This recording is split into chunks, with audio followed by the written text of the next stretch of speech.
Good evening and welcome to the Modise Network. A lawyer who has worked on mining cases for 35 years shares his experiences with us. Mining has been the backbone of the country's economy for more than 120 years and has defined the politics and character of South Africa. From land dispossession to racial discrimination to establishment of townships to the current financial system, scratch the surface, you'll find mining lurking somewhere. Many investors have built their wealth through mining, but many more communities have been devastated as a result. The most recent are the Marikana tragedies and Lily mine deaths. But there has been another slow-moving tragedy. The deaths of thousands of former mine workers who have died from diseases caused by asbestos and gold mining, for instance. But these are difficult to track and require meticulous work to lodge claims. Richard Spoor is one of the dedicated lawyers who work in this space and has had successes in winning class action lawsuits against mining companies, first on the asbestosis case and most recently on the silicosis case. He is what one may call an activist lawyer, and he's with me here to tell me a lot more about his escapades. Richard Spoor, I've been on your Spoor for some time, trying to track you down. Pleasure to have you with us on the show. Thank you very much for agreeing to talk to us. Most recently, I was actually worried when I read that you were arrested at the Xolobeni community meeting, and I thought, we will never get to talk to you and we'll keep on postponing, but ultimately you're here. But let's go back to that meeting. What happened then? There was on short notice and without consultation, the new Minister of Mineral Resources decided to organize a quick tour of mining communities in KwaZulu-Natal and the Eastern Cape to find out what's wrong so that he can fix the problem and mining can progress.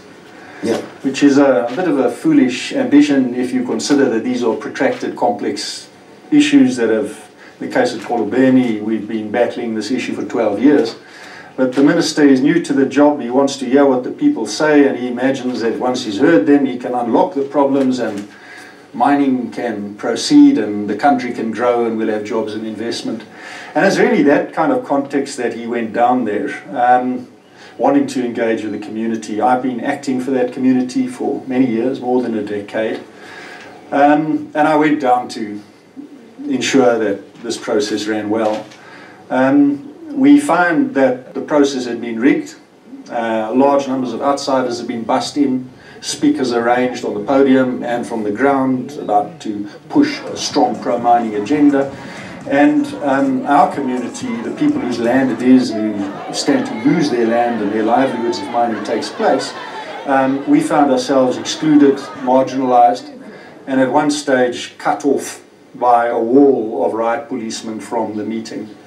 I was asked by the DMR to intervene and talk to my people. One of the minister's aides asked me if I would help bring my people under control and stop the shouting and the singing and said, please sit down.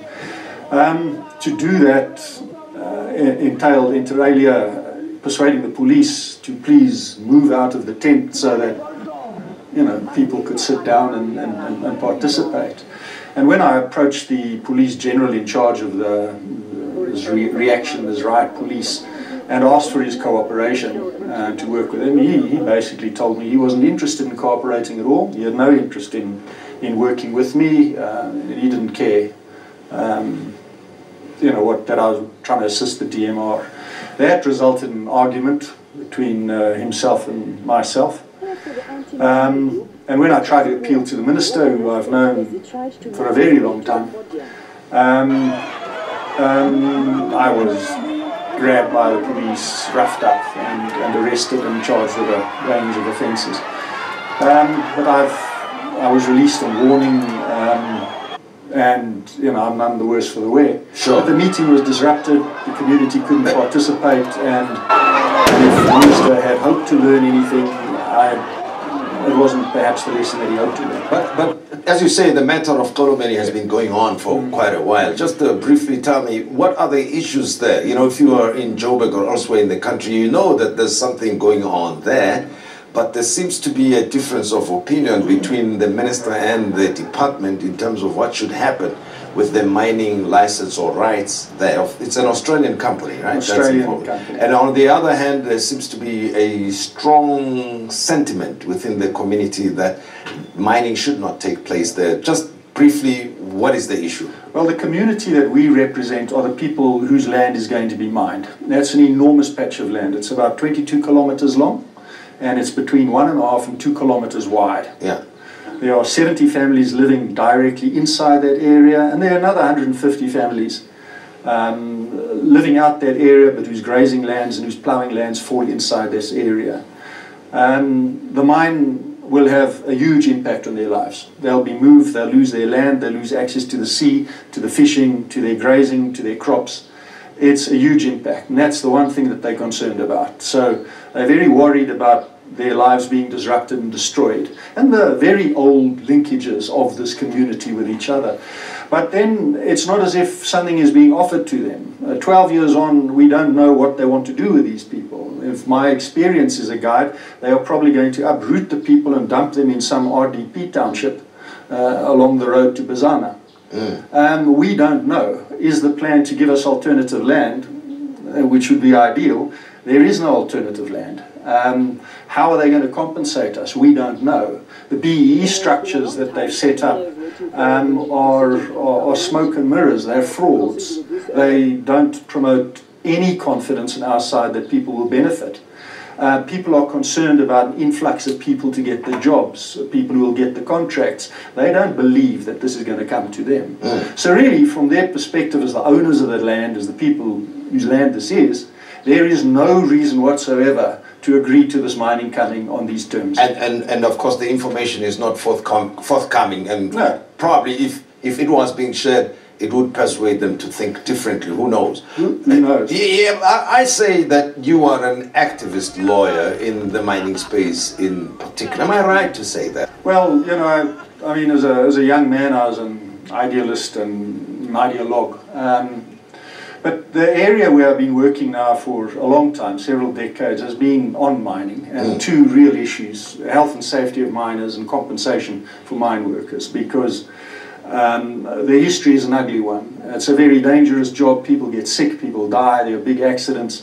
And the compensation regimes that govern compensation are now 100 years old, 50 years old. They're old, they're outdated, they're unfair, they're inequitable. So we've been fighting long-term, decades-long battles about compensation and how to improve that. The other thing that's a bit more recent, the last 15 years or so, has involved conflicts between communities and mining companies. So what I see at Xolobeni and how I predict things will flow is based on first-hand experience of what has happened near Burgersfort, where platinum mining took off the last 15 years, Mokopane, where there's also been a massive explosion, and in other places where we have seen what happens when mining companies arrive in a rural community. How does that process unfold, and what are the consequences? And unfortunately, they are nearly always uniformly bad for the people whose land is involved. So, you know, it leads me to what I said in the intro of this discussion, right? When I said it, to a large extent, defines how South Africa evolved, isn't it? I mean, mining. Would you go along with? Well, you know, I'm personally pro-mining. I think it's tragic how the industry has been, this backbone of our economy has been damaged the last 20 years by poor policy making and poor decision making and hostility on the part of government towards the industry. So I'm not anti-mining at all. I mean, this country's been built on mining, you know, and for better or for worse, Johannesburg wouldn't be here. We wouldn't be one of the most prosperous and successful countries in Africa without it. But there has been this enormous cost. And the real frustration is the lack of any coherent policy framework when it comes to compensation for injuries or disease, or on the engagement in community and mines, on how to ensure that those relationships do not result in harm and hardship and poverty and the social degradation we see, Rustenburg area, Marikana, Burgersfort, the collapse and destruction of ways of life and people's lives. This government appears not to have learned anything. So if we're looking for lessons, we look outwards, we look at what has happened in other countries, and ironically we look to the IMF and the World Bank and their subsidiaries, who have developed over the years very sophisticated policy documents to govern precisely these kinds of relationships and interactions. Let me get your view, your opinion on this. On one hand, mining has generated wealth for investors, and up to the point of the development of cities such as Joburg and South Africa's position as an economy on the continent and the world. But at the same time, it has caused serious devastation. What's your view? Why the discrepancy? Why do you think that this wealth did not have a positive impact on some of the communities that you said? Well, I mean, for starters, most of this history took place under apartheid, where the lives and the interests of black workers and communities was not an issue. In fact, the profits of the mining companies were subsidized. I mean, if you don't have to build people proper housing, having destroyed their homes, if you don't have to replace the land you destroy, if you don't have to compensate them for the diseases that you cause and the injuries that you inflict upon them, well, it means bigger profits. So really, sustainable mining requires the mining companies, first of all, to pay for the harm that they do and make sure that they square up on that, and anything else is profit. But mining companies want to mine as cheaply as they can.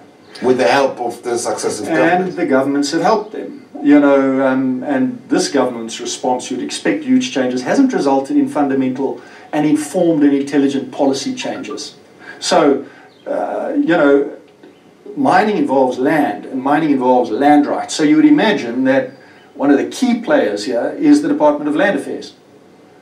And you'd imagine that the DMR, the mining authorities and land affairs, would have some close relationship, work out policies, work out how to do things. There is nothing. There's a vacuum, there's a void.